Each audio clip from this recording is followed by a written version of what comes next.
Hello everyone, this is English Tutor Hub official channel and welcome back to our English lesson where learning English feels like art. And today, let's learn eager vs enthusiastic.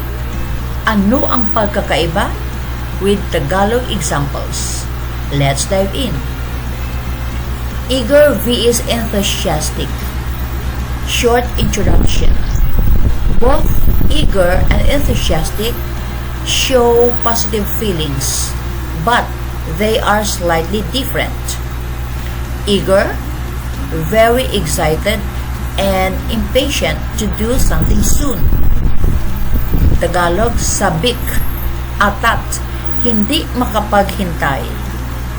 Enthusiastic, showing strong interest, energy and enjoyment. Tagalog, masigasig, masigla, puno ng sigla at interest. Simple tip. Eager focuses on wanting something to happen quickly. Enthusiastic focuses on having great interest and energy. Clear Tagalog examples. Eager. English. Maria is eager to open her birthday gifts. Tagalog. Sabik si Maria na buksan ang kanyang mga regalo sa kaarawan. Maria can't wait to open them. Enthusiastic. English. Maria is enthusiastic about learning English. Tagalog. Masigasig si Maria sa pag-aaral ng Ingles. Maria enjoys learning and shows a lot of energy. Example sentences. Eager. Number 1. The students were eager to see their test results. Sabik ang mga estudyante na makita ang kanilang mga resulta. Number 2, I am eager to visit my grandparents this weekend. Hindi na ako makapaghintay na bisitahin ang aking mga lola't lola ngayong weekend. Number 3, the children were eager to play outside.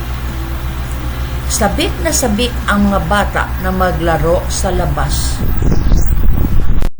Enthusiastic. Number 1, the students were enthusiastic during the science activity. Masigasig ang mga estudyante sa gawain sa agham. Number 2, she is enthusiastic about painting. Masigla at interesado siya sa pagpipinta. Our teacher is enthusiastic when teaching English. Masigasig ang aming guro kapag nagtuturo ng Ingles. Dialogue 1, eager. Teacher, are you ready for the field trip tomorrow? Ben, yes, I'm eager to go. Teacher, why are you so eager? Ben, because I've never visited the museum before. Tagalog meaning. Teacher, handa ka na ba para sa field trip bukas? Ben, oo, sabik na akong pumunta. Bakit ka sabik? Ben, dahil hindi pa ako nakakapunta sa museo noon. Dialogue 2, enthusiastic. Teacher, how do you feel about joining the English club? Anna, I'm very enthusiastic about it. Teacher, that's great. Why? Anna, because I love speaking English and learning new words. Tagalog meaning. Teacher, ano ang pakiramdam mo sa pagsali sa English club? Anna, masigasig ako tungkol dito. Teacher, mabuti naman. Bakit? Anna, dahil gusto kong magsalita ng Ingles at matuto ng mga bagong salita. Quick comparison. Word, meaning, Tagalog. eager, excited and can't wait. Sabik, atat. Enthusiastic, very interested and energetic. Masigasig, masigla. Example, I am eager to start the game. Hindi makapaghintay magsimula. I am enthusiastic about the game. Interesado at masigla tungkol dito. Quiz 1. Choose the correct word. Choose eager or enthusiastic. Number 1. The children were blank to open their Christmas presents. Answer. The children were eager to open their Christmas presents. Number 2. Our coach is very blank about basketball.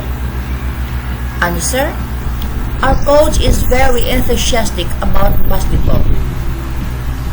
Number 3. Sarah is blank to see her best friend after 2 years. Answer. Sarah is eager to see her best friend after 2 years. Number 4. The students were blank during the school program. Answer. The students were enthusiastic during the school program. Number 5. I am blank to begin my vacation. Answer. I am eager to begin my vacation. Quiz 2. True or false? 1. Eager means interested and energetic about something. It is false. Number 2.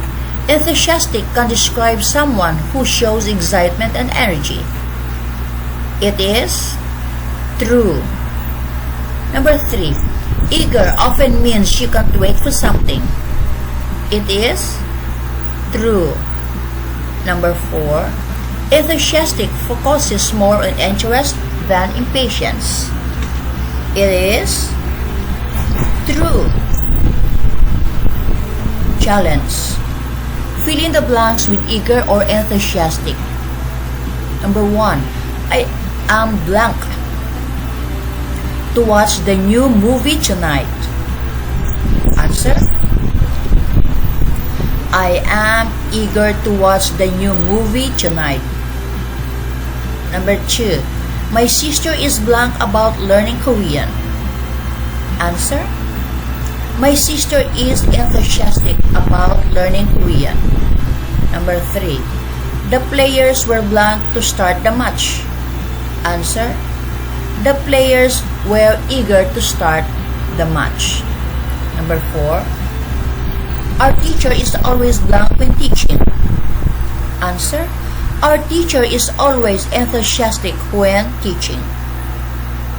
Remember, eager, I can't wait. Sabik, enthusiastic, I really love this and have lots of energy for it.